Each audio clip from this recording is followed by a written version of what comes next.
Mister corrupt ಅನ್ನೋದನ್ನು ಅವರು ಒಪ್ಕೊಂಡಂಗೆ ಆಯಿತು. ಮಿಸ್ಟರ್ ಕ್ಲೀನ್ ಆಗಿದ್ದರೆ ಈ ಪ್ರಮಾಣದ ಭಯದ ಅವಶ್ಯಕತೆ ಇರಲಿಲ್ಲ. ಈ ಥರ ಭಯ ಬೀಳ್ತಾ ಇದ್ದಾರೆ ಅಂತ ಹೇಳಿದ್ರೆ he is not mister clean, he is mister corrupt. ಹಾಗಾದ್ರೆ ಸಿಟಿ ನೋಡಿ, ಈಗ ಪ್ರಮುಖವಾಗಿ ನೀವು ಸಿದ್ದರಾಮಯ್ಯ ಅವರ ಕಡೆ ಒಂದು ಬೆಟ್ ಮಾಡಿ ತೋರಿಸ್ತಾ ಇದ್ರಿ. ಅದೇ ಕಾಂಗ್ರೆಸ್ನವರು ಇನ್ನುಳಿದಂಥ ಬೆಟ್ಗಳು ನಿಮ್ಮ ಕಡೆನೇ ತೋರಿಸ್ತಿದ್ದಾರೆ. ಪ್ರಾಸಿಕ್ಯೂಷನ್ ವಿಚಾರವಾಗಿ ನಿಮ್ಮಲ್ಲಿದ್ದಂಥ ನಾಯಕರ ಹೆಸರೇ ಕೇಳಿ ಬಂತು. ಅದನ್ನ ಇಟ್ಕೊಂಡು ಅವರು ಕೂಡ ಹೋರಾಟವನ್ನು ಮಾಡಿದ್ರು. ನೀವು ಪಟ್ಟು ಹಾಕಕ್ಕೆ ಹೋದ್ರಿ, ಅವರು ಕೌಂಟರ್ ಅಟ್ಯಾಕನ್ನು ಮಾಡೋದಕ್ಕೆ ಶುರು ಮಾಡಿದ್ರು. ಅದಕ್ಕೆ ಬೆಚ್ಚಿ ಬೀಳ್ತಾ ವಿಪಕ್ಷ. ಈಗ ಅವ್ರ ಮೇಲೆ ಆರೋಪ ಬಂದಿರೋದು ಭ್ರಷ್ಟಾಚಾರದ್ದು. ಅವರ ಭ್ರಷ್ಟಾಚಾರದ ಆರೋಪಕ್ಕೆ ಅವರು ಉತ್ತರಿಸಬೇಕಾಗಿತ್ತು. ಉತ್ತರದಾಯಿತ್ವ ನೀಡಬೇಕಾದಂಥ ಅಧಿಕಾರದಲ್ಲಿ ಅವರಿದ್ದಾರೆ. ಬಿ ಜೆ ಪಿ ಇವತ್ತು ರಾಜ್ಯದಲ್ಲಿ ಅಧಿಕಾರದಲ್ಲಿಲ್ಲ. ಬಿ ಜೆ ಪಿ ಕಾಲದಲ್ಲಿ ತಪ್ಪುಗಳಾಗಿದ್ದರೆ ನಾವ್ಯಾರು ಸಮರ್ಥನೆ ಮಾಡ್ಕೊಳ್ತಿಲ್ಲ. ತಪ್ಪಾಗಿದ್ರೆ ತಪ್ಪೇನೆ. ಹಾಗಂತ ಬಿ ಜೆ ಪಿ ಕಾಲದಲ್ಲಿ ತಪ್ಪಾಗಿದೆ ಅಂಥೇಳಿ ನೀವು ಮಿಸ್ಟರ್ ಕ್ಲೀನ್ ಹಾಕೋಕ್ಕಾಗಲ್ಲ. ನಿಮ್ಮ ಮೇಲೆ ಬಂದಿರೋ ಆರೋಪಕ್ಕೆ ನೀವು ಉತ್ತರ ಕೊಡಿ. ಬಿ ಜೆ ಪಿ ಕಾಲದಲ್ಲಿ ತಪ್ಪುಗಳಾಗಿದ್ದರೆ you have to take action. 1.5 ವರ್ಷದಿಂದ ಯಾವ ಕ್ರಮ ತಗೊಂಡಿದ್ದೀರಿ? ಅಲ್ಲ, ಉತ್ತರ ಕೊಡಿ. ಕೇವಲ ಪಬ್ಲಿಕ್ ಪರ್ಸೆಪ್ಷನನ್ನು ನಿರ್ಮಾಣ ಮಾಡೋದಕ್ಕೆ ಆರೋಪಗಳನ್ನು ಮಾಡ್ತಾ ಇದ್ದೀರಿ ಹೊರತು 1.5 ವರ್ಷದಿಂದ ನಿಮ್ಗೆ ಅಧಿಕಾರ ಇದೆ. ಎಷ್ಟು FIR ಬುಕ್ ಮಾಡಿದ್ದೀರಿ? ಯಾರ ಮೇಲೆ ಕ್ರಮ ತಗೊಂಡಿದ್ದೀರಿ? ಕೇವಲ ಆರೋಪ ಮಾಡ್ತಿರೋದು ಬಿಟ್ಟರೆ ಬೇರೆ ಏನು ಕ್ರಮ ತಗೊಂಡಿದ್ದೀರಿ? ಇವತ್ತು ನೀವು ಆರೋಪ ಮಾಡಿದ ಜಾಗದಲ್ಲಿ ಇಲ್ಲ ಕಾಂಗ್ರೆಸ್ನವರು. ನೀವು ಆಡಳಿತ ನಡೆಸ್ತಾ ಇದ್ದೀರಿ. ನೀವು ಆಡಳಿತ ನಡೆಸ್ತಾ ಇರೋರು ತಪ್ಪುಗಳಾಗಿದ್ದರೆ you have to take action. ಯಾರು ನಿಮ್ಮನ್ನು ಬೇಡ ಅಂತ ಹೇಳಿದವರು? ಈಗ ಒಗ್ಗಟ್ಟಾಗಿ ವಿಪಕ್ಷಗಳು ಕೂಡ ಹೋರಾಟ ಮಾಡ್ತಾ ನನಗೊಂದು ಪ್ರಶ್ನೆ ಪದೇ ಪದೇ ಕಾಡ್ತಾ ಇದೆ. ಅಲ್ಲಿ ಸ್ನೇಹಮಯಿ ಕೃಷ್ಣ, TJ ಅಬ್ರಹಾಂ ಮತ್ತು ಪ್ರದೀಪ್ ಕುಮಾರ್ ಒಂದು ಕಂಪ್ಲೇಂಟನ್ನು ಕೊಡ್ತಾರೆ. ಅದು ಭಾಳ ಪವರ್ಫುಲ್ ಆದಾಗ, ಮೀಡಿಯಾಗಳಲ್ಲಿ ಪವರ್ಫುಲ್ ಆದಾಗ ಅದನ್ನು ನೀವು ಹೈಜಾಕ್ ಮಾಡ್ಕೋತೀರಿ, ಪಾದಯಾತ್ರೆ ಮಾಡ್ತೀರಿ. ಓಕೆ, ಫೈನಲ್ ಈಗಲೂ ಕೂಡ ನಿಮಗೊಂದು ಆಸೆ ಏನಿತ್ತಪ್ಪ ಅಂತಂದರೆ, ಸಿದ್ದರಾಮಯ್ಯನವರ ಮುಖ್ಯಮಂತ್ರಿ ಪಟ್ಟಕ್ಕೆ ಸಂಚಕಾರ ಬಂದಾಗ ಅದರ ಪ್ರಬಲ ಆಕಾಂಕ್ಷೆ ಆಗಿದ್ದಂಥ DK ಶಿವಕುಮಾರ್ ರಿವೋಲ್ಟ್ ಆಗ್ತಾರೆ ಅಥವಾ ಬೇರೆ ಬೇರೆ ನಮಗೆ ಸಿಗಬೇಕು ಅಂತ ಕಾಯ್ತಾರೆ ಅಂತೇಳಿ ನೀವು ಹಂಗೆ ಕಾಯ್ತಾನೇ ಇದ್ದೀರಿ. ಅವರು DK ಶಿವಕುಮಾರ್ ಅಂತ ನಾನು ಮುಖ್ಯಮಂತ್ರಿ ಆಗಬೇಕು ಅಂತ ಹೇಳ್ತಾ ಇದ್ದಂಥ DK ಶಿವಕುಮಾರ್ ಅವರು ಕೂಡ ನೋ, ಸಿದ್ದರಾಮಯ್ಯನವರೇ ಮುಂದಿನ 5 ವರ್ಷದ ಮುಖ್ಯಮಂತ್ರಿ ಅಂತ ಹೇಳ್ತಾ ಇದ್ದಾರೆ. ಹಾಗಿದ್ದ ಪಕ್ಷದಲ್ಲಿ ಯಾರು ಸ್ಟ್ರಾಂಗ್ ಆಗಿ ಕಾಣ್ತಾ ಇದ್ದಾರೆ ಪಾಲಿಟಿಕಲಿ? ವಿಪಕ್ಷಗಳಾಗಿ ನಿಮಗೆ ಇಂಥ ಅವಕಾಶಗಳು ಸಿಕ್ಕಾಗ ನೀವು ಅದನ್ನು ಬಯಲಿಗೆಳಬೇಕಾಗಿತ್ತು. ಆದರೆ ಅವರೇ ಸ್ಟ್ರಾಂಗ್ ಆಗ್ತಾ ಇದ್ದಾರೆ, ಪಟ್ಟುಗಳಲ್ಲೂ ಸ್ಟ್ರಾಂಗ್ ಆಗ್ತಾ ಇದ್ದಾರೆ. ಇಂಥ ಆರೋಪವನ್ನು ನಾನು ಮಾಡಿದರೆ ಈಗ ಇವತ್ತು ನಿಮಗೆ ರಿಸಲ್ಟ್ ಸಿಗದೇ ಇರ್ಬೋದು.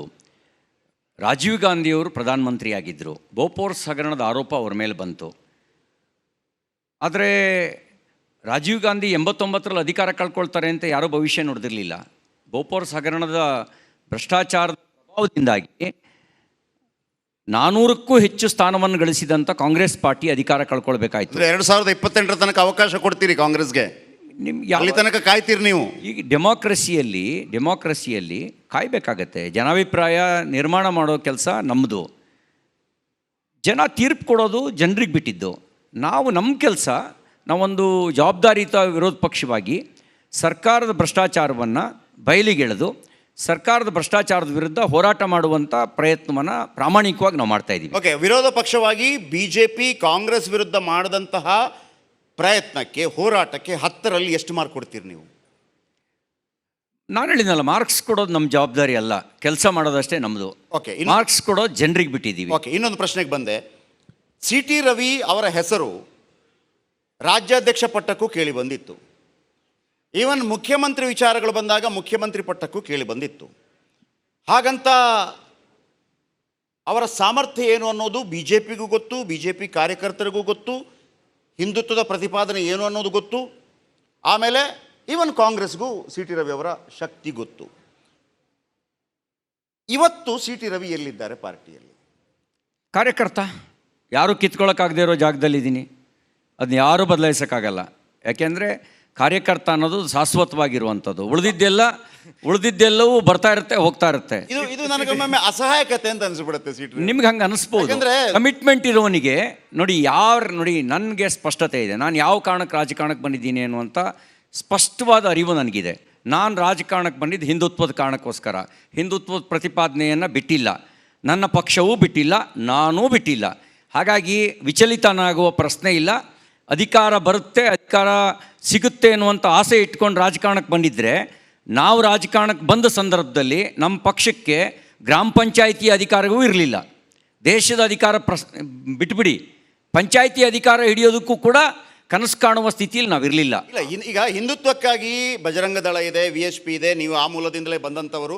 ನಿಮ್ಮಲ್ಲಿ ಒಬ್ಬ ರಾಜಕೀಯ ನಾಯಕತ್ವ ಮಾಡಬಹುದಾದಂಥ ಒಂದು ಹುಮ್ಮಸ್ಸಿದೆ, ತಾಕತ್ತಿದೆ ಅನ್ನೋ ಕಾರಣಕ್ಕಾಗಿ ಸಂಘ ಕೂಡ ನಿಮ್ಮನ್ನು ಪಕ್ಷಕ್ಕಾಗಿ ಕಳಿಸ್ಕೊಡುತ್ತೆ. ನಾನು ಯಾಕೆ ಕೇಳ್ತಾ ಇದ್ದೀನಿ ಅಂತಂದರೆ, ಫಾರ್ ಎಕ್ಸಾಂಪಲ್ ಹೇಳ್ತೀನಿ ಸರ್, ಹಾಗಂತ ಯಾವ ಉದ್ದೇಶಕ್ಕೆ ಬಂದು ಅದನ್ನ ಮರಿಬಾರ್ದಲ್ಲ.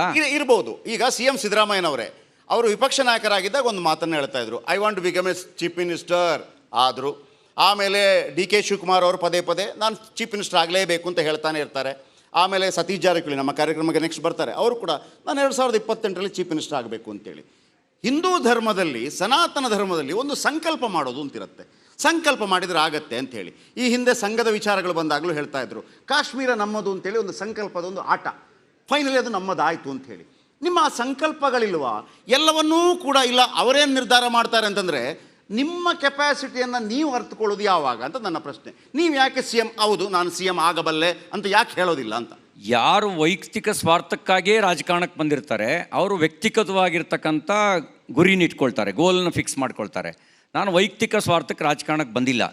ನಮ್ಮ ಗುರಿ ಭಾರತ ಜಗದ್ಗುರು ಆಗಬೇಕು, ಭಾರತ ಶಕ್ತಿಶಾಲಿ ಆಗಬೇಕು, ಸನಾತನ ಧರ್ಮ ತನ್ನ ಹಿಂದಿನ ಎಲ್ಲ ಪರಂಪರೆಯ ಸಂಕಷ್ಟಗಳಿಂದ ಹೊರಗೆ ಬಂದು ಅದು ಬೆಳಗಬೇಕು.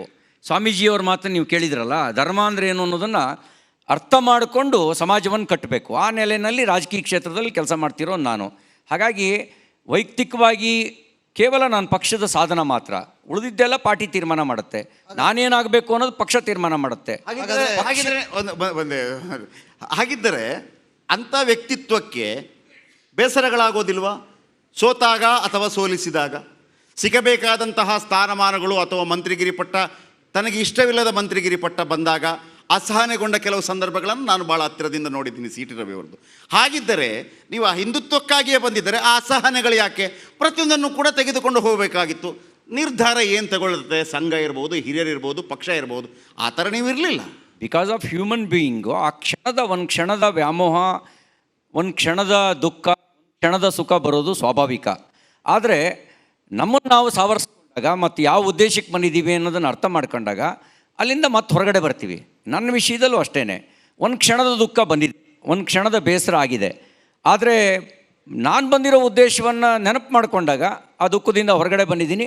ಚರೈವೈತಿ ಅಂತ ಮುಂದೋಗಿದ್ದೀನಿ. ನಾನು ಮುನ್ನಡೆಯೋ ಕೆಲಸ ಮಾಡ್ತಾ ಹೋಗಿದ್ದೀನಿ. ಹಾಗಾಗಿ ಅದರಲ್ಲೇ ಮುಳುಗೋಗೋದಲ್ಲ. ಕರ್ಮಣ್ಯೇವಾಧಿಕಾರಸ್ಥೆ ಮಾಫಲೇಷು ಕಥಾಚನ. ನಮ್ಮ ಕೆಲಸ ನಾವು ಮಾಡ್ತಾ ಹೋಗೋದು, ಉಳಿದಿದ್ದೆಲ್ಲ ಫಲಾಫಲಗಳನ್ನು ಭಗವಂತನಿಗೆ ಬಿಡೋದು. ಕೊಡ್ತಾನೆ, ಒಳ್ಳೆ ಕೆಲಸ ಮಾಡಿದಾಗ ಒಳ್ಳೆ ಫಲ ಕೊಡ್ತಾನೆ, ಆ ನಂಬಿಕೆ ಇದೆ.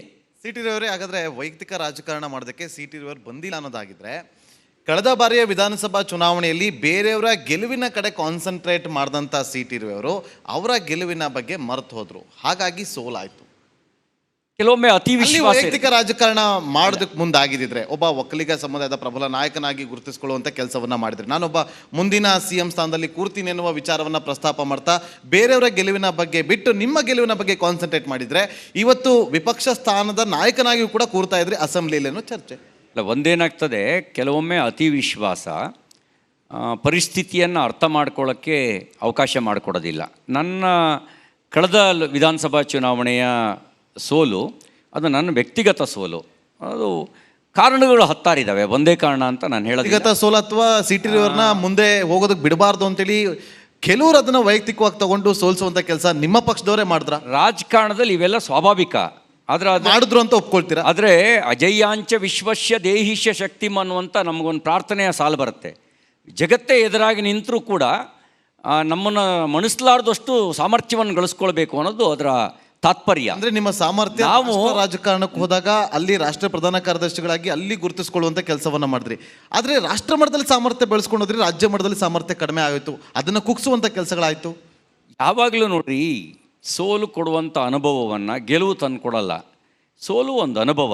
ಯಾರು ನಮ್ಮವರು ಅಂತ ಅರ್ಥ ಮಾಡ್ಕೊಳ್ಳೋಕ್ಕೆ, ಯಾರು ನಿಜವಾಗಲೂ ನಮ್ಮ ಹಿತಚಿಂತಕರು ಅಂತ ಅರ್ಥ ಮಾಡ್ಕೊಳ್ಳೋಕ್ಕೆ ಅದು ಕೊಡುವಂಥ ಅನುಭವ.